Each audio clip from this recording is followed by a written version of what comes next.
कितना देर हुआ आपको बैठे? 5-10 पर है। 5-10 पर, यानी कि 35 मिनट हो गया। तो 35 मिनट में कितने मिनट तक आपने पूर्व के जो अभ्यास आपने किया है, उन अभ्यासों को आपने कितने मिनट तक देखा? कम से कम 15 मिनट तक दृष्टादेश का अभ्यास किए हैं, और सांस में क्या मिलता है इसके बारे में अभ्यास किए हैं। 15 मिनट को लगा है टाइम।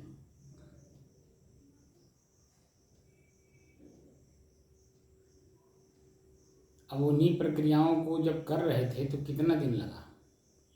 बहुत दिन लगा साहब, 1.5 साल ज़्यादा लगा, 1 साल तक। लेकिन उसी को बार बार करने से अभ्यस्त हो गया, नहीं तो सत्य साहब। और अभ्यास होने से वो सहज हो गया कि नहीं। अब वर्तमान में जो आप देख रहे होंगे तो दशक कहाँ जो एक अभ्यास सिर्फ 5 नवंबर 2021 को जो शुरू किए थे, उसको 1.5 साल लग गया आपको अभ्यास करते करते। जी सिर्फ श्वास पर मन को एकाग्र करने में, जी है कि नहीं? जी।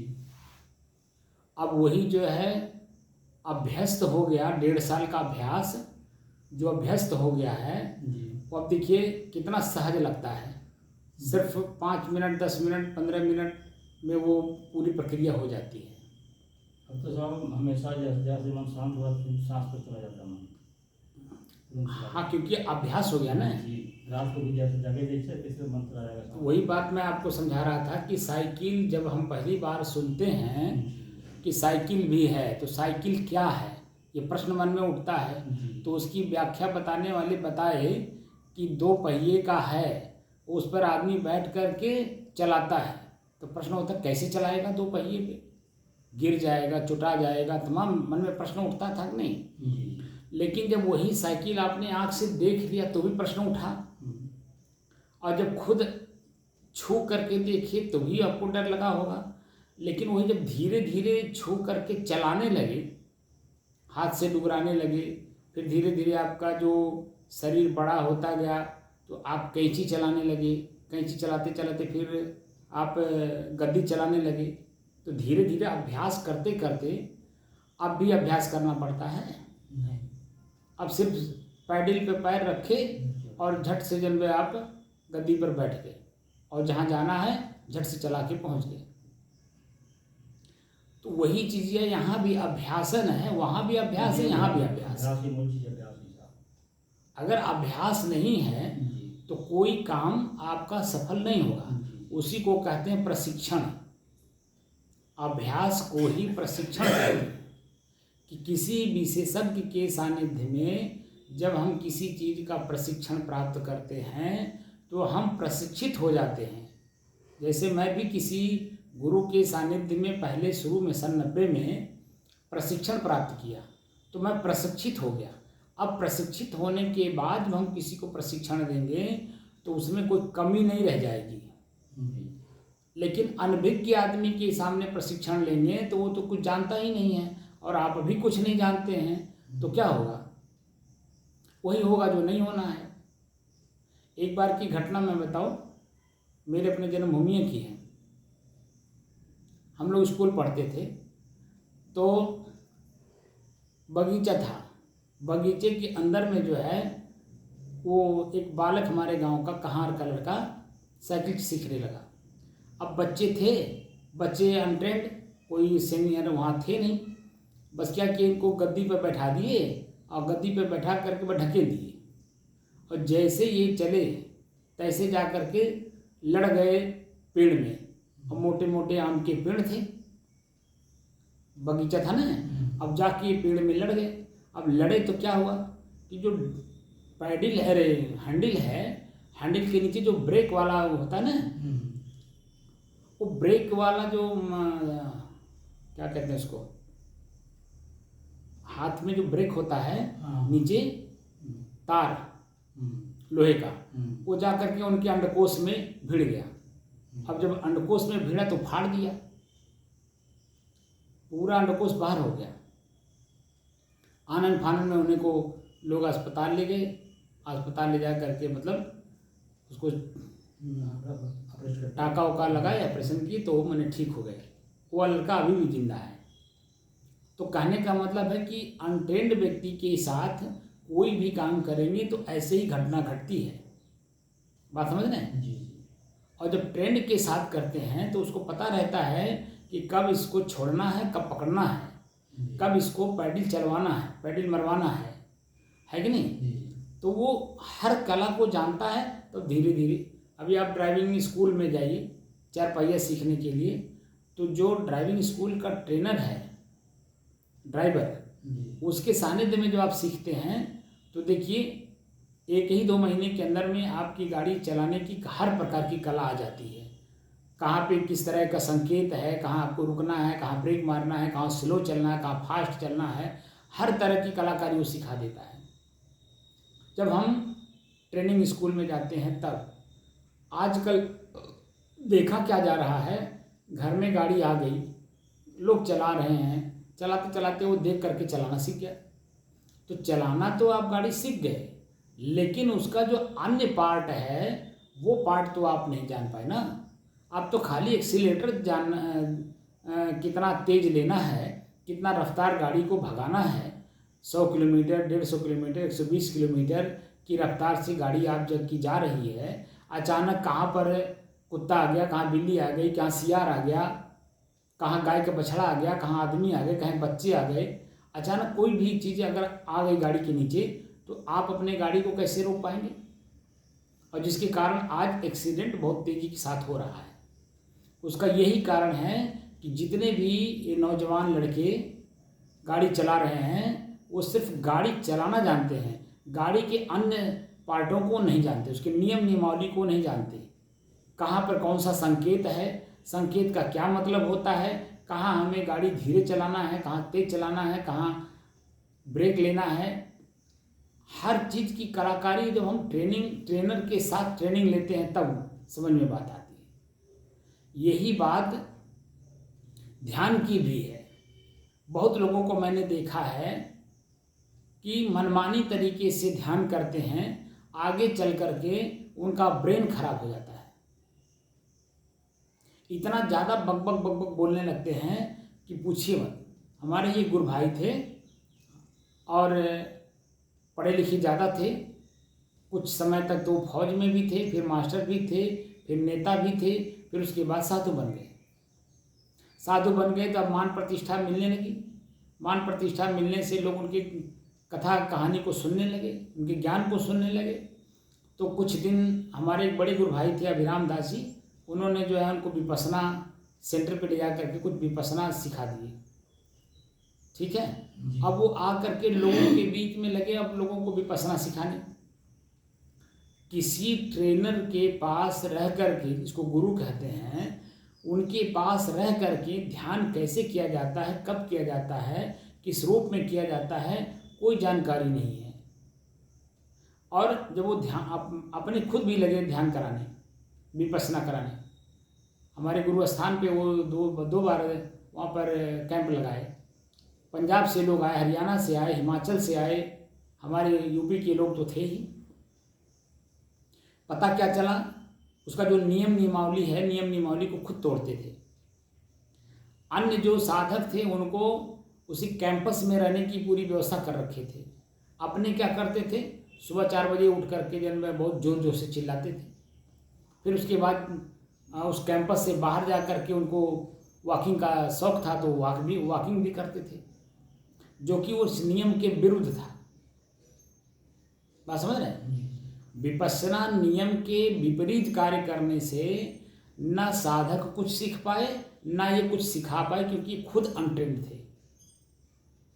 गंभीरता, स्थिरता, शांति, चेतना कुछ नहीं था। बस खाली जो उन्होंने प्रक्रिया को देख लिया विपश्यना सेंटरों में जा करके, उसी का जन्म लगे लोगों को अभ्यास कराने। बात समझ रहे हैं? हम लोग देखिए कितनी भी, चाहे विपश्यना वाले हों, चाहे वो किसी भी तरह के ध्यान वाले हों, हम लोगों को ये प्रकार से अभ्यास करते हुए धीरे धीरे आगे बढ़ना है। कहाँ चलना है? जो पातंजल योग दर्शन का मूल उद्देश्य है, स्वस्वरूपानुसंधानम भक्तिरित विद्यते, वहाँ हमको जाना है। तो कैसे जाना है? जब हम धीरे धीरे अभ्यास करते हुए आगे बढ़ते हैं तभी हम उसका लाभ उठा पाते हैं। अन्यथा क्या होता है, अभी जितना अभ्यास करा रहा हूँ इससे मैं अभी संतुष्ट नहीं हूँ। भले आप संतुष्ट होंगे क्योंकि आपको आगे का प्रक्रिया का कुछ पता नहीं है। बात समझ रहे हैं? आप थोड़ी थोड़ी करके आगे अभ्यास करते करते उसको यथास्थिति देख रहे होंगे कि मन में पहले किस तरह का भाव था, बड़ी ललक थी, इनको देख लें, उनको जान लें, यहाँ चला जाए, वहाँ चला जाए, ये हमारा कल्याण कर देंगे, ये हमारा बुराई दूर कर देंगे, हमारे को धन दे देंगे, हमारी संपत्ति दे देंगे, हमारे बेटा बेटी दे देंगे। दुनिया भर का जो बवाल समाज में चल रहा है, और राम राम का बैंक बनाइए, ये करिए, तमाम तरह की जो प्रक्रिया मन के अंदर में थी, उससे कितना निजात आपको मिल गया? मिल गया कि नहीं मिल गया? बहुत मिल गया। अब कहीं आपको भागने की जरूरत पड़ रही है? अब तो आपके अंदर में खुद लग रहा होगा कि कितना हम अपने आप में स्थिर रहें। जितना स्थिर रहेंगे, आँख से कम देखेंगे, कान से कम सुनेंगे, पैर से कम चलेंगे, जीभ से कम बोलेंगे, जीभ से स्वाद कम लेंगे, आपकी जो शांति की स्थिति है और आपकी अपनी स्थिरता की जो स्थिति है वो मजबूत हो रही नहीं हो रही है? जी हो रही है। बात समझ रहे हैं? वो जो मैं बोला था कि शरीर छूटते समय हमको किसी भी प्रकार का पीड़ा नहीं होगी जब हम अपने जगह पे स्थिर रहेंगे तब। अगर हम अपने जगह पे स्थिर नहीं हैं तो यही मन, क्योंकि मन बना हुआ बार बार बेटों को देखे हैं, बार बार बहुओं को देख रहे हैं, बार बार नातियों को देख रहे हैं, बार बार अपने गांव गढ़ी के लोगों को देख रहे हैं, अपने घर को देख रहे हैं, अपने शरीर के क्रियाकलापों को देख रहे हैं। वो मन बना हुआ है, परिपक्व है, उससे आप अलग हो नहीं सकते। और यही जो कब आपको कहाँ भटका देगा कोई पता है? इसीलिए धीरे धीरे अभ्यास करवाया जा रहा है ताकि रूप को देख करके मन आकर्षित ना हो, उसके प्रति आसक्त ना हो, और आसक्त हो करके जो कार्य करना है वो न करके बल्कि हम अपना काम करेंगे स्थिरता वाली। क्योंकि कोई भी दृश्य स्थिर नहीं है।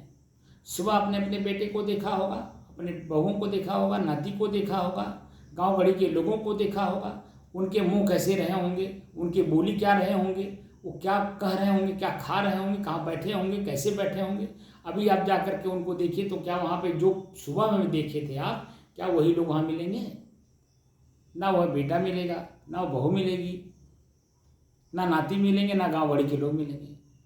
क्या मिलेगा? जो स्थान है स्थान मिलेगा, लोग नहीं मिलेंगे।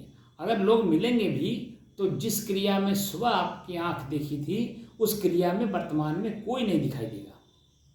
अलग अलग क्रिया होगी, उनकी बोली भाषा अलग होगा। बात समझ रहे हैं नहीं? एक कदम भी वो अगर आगे पीछे हो, सुबह वाले दृश्य से आप जब भी देखेंगे तो एक वहाँ ही रहेंगे, लेकिन एक कदम आगे पीछे रहेंगे, न कि जहाँ पहले थे वहीं रहेंगे। बात समझ रहे हैं? तो परिवर्तन हो जाएगी। तो परिवर्तन वाली चीज को हम जब यथा स्थिति देखेंगे तो उसमें हम आसक्त होंगे? नहीं होंगे ना।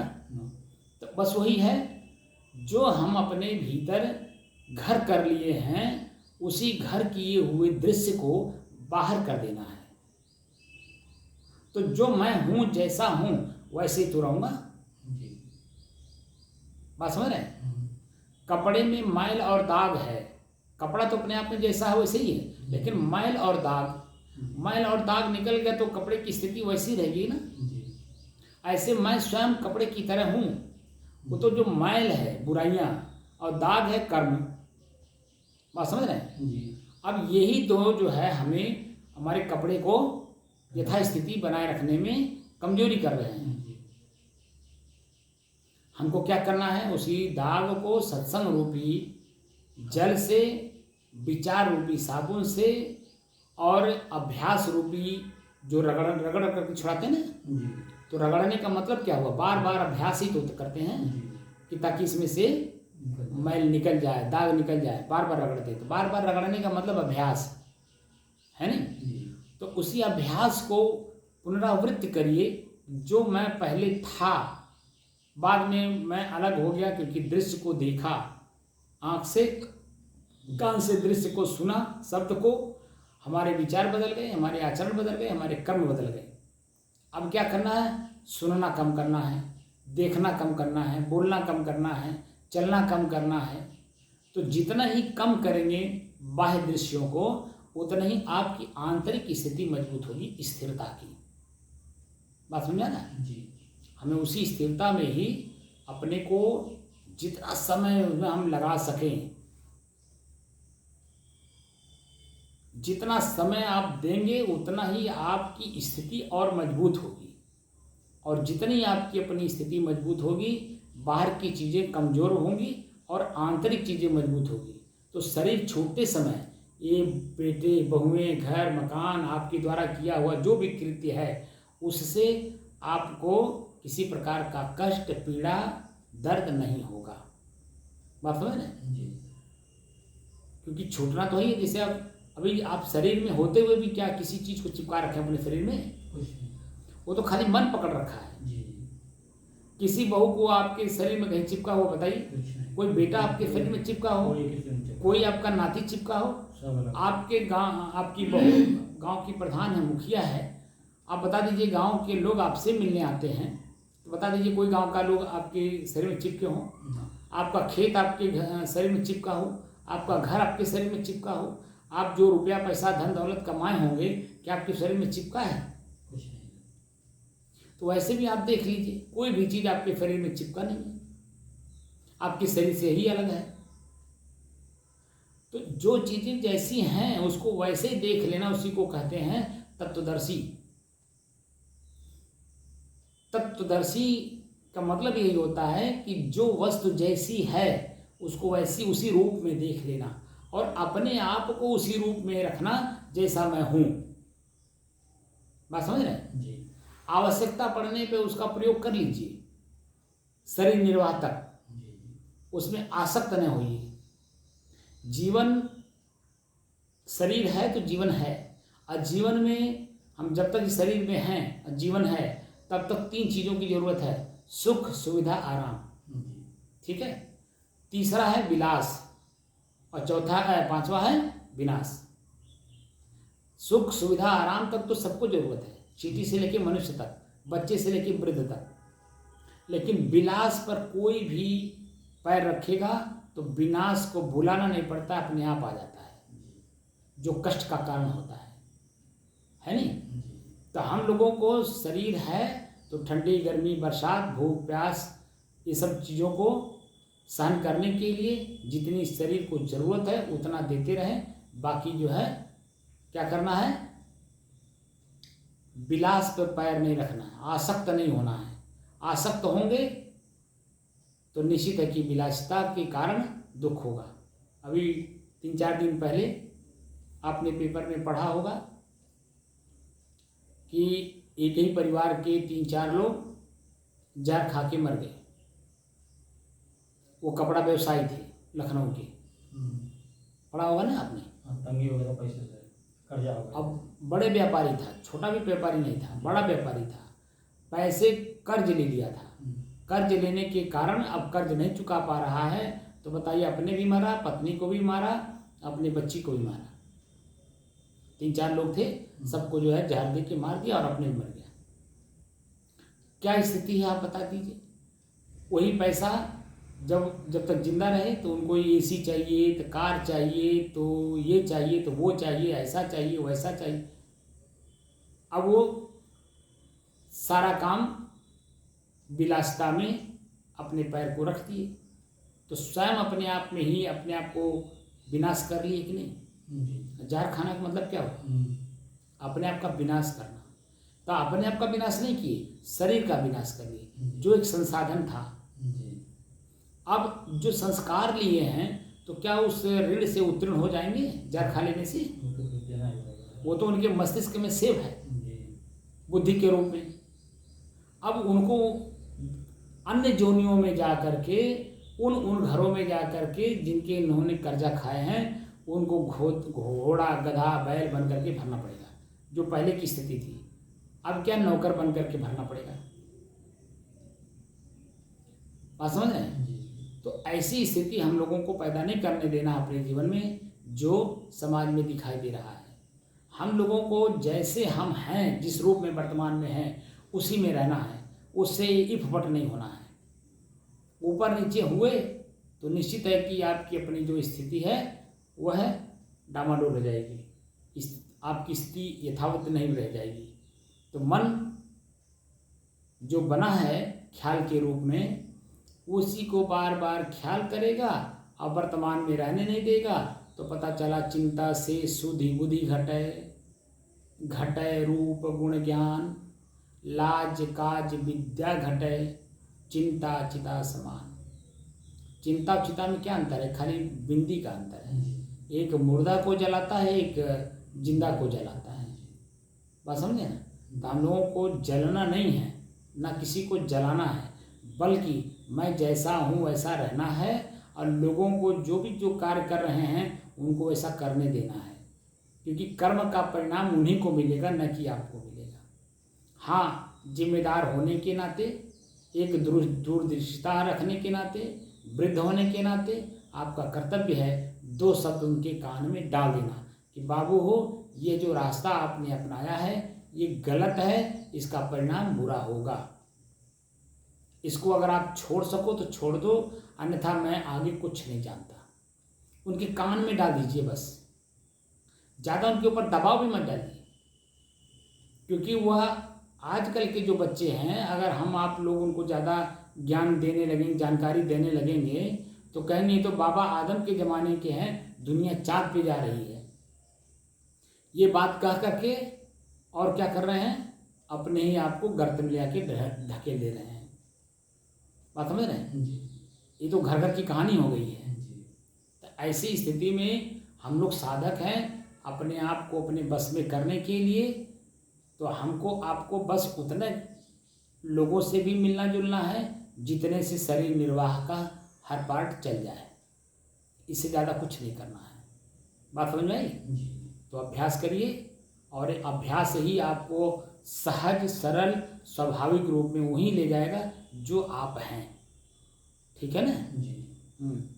तो हम लोग अभ्यास को ही महत्व दें। जितना महत्व देंगे अभ्यास को, उतना ही आपकी स्थिति मजबूत होगी।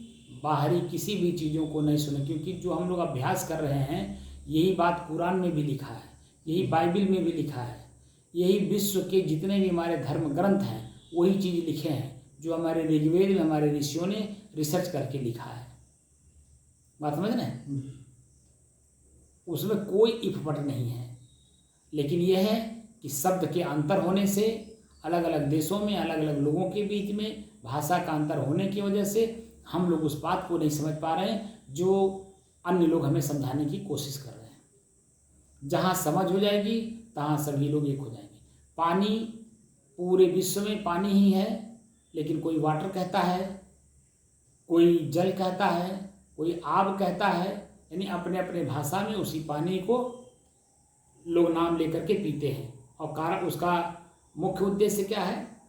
शरीर में पानी की कमी होने के कारण जो प्यास लगती है, उस प्यास रूपी त्रिखा को मिटाने के लिए, शरीर को बैलेंस बनाए रखने के लिए हमको पानी पीना पड़ता है। हमको मतलब पूरी मानव समाज को, मानव समाज ही नहीं बल्कि चींटी से लेकर के मनुष्य तक जितने भी चलते फिरते जीव हैं, क्योंकि 5 तत्व हैं, 5 तत्वों की कमी के, किसी भी तत्व की कमी होने के कारण शरीर में रोग उत्पन्न होता है और उसकी पूर्ति कर देने से शरीर निरोग रहता है।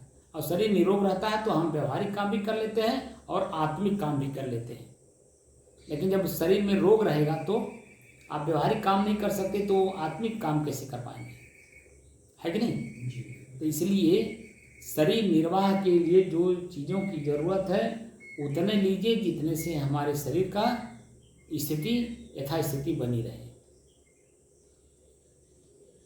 तो अभ्यास करिए,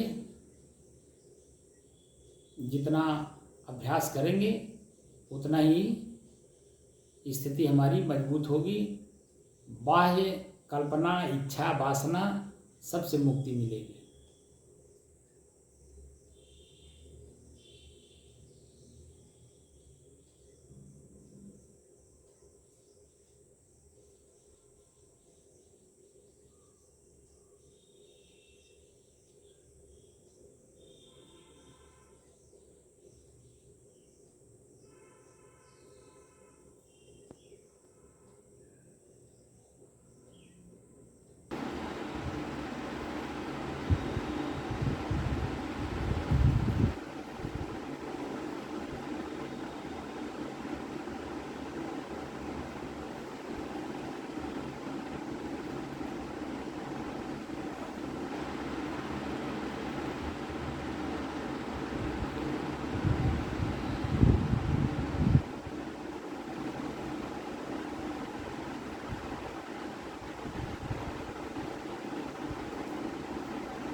लखनऊ होगा।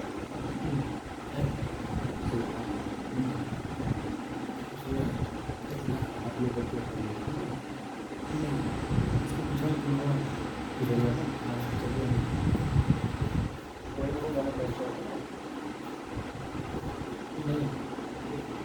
वो आ रहा हूँ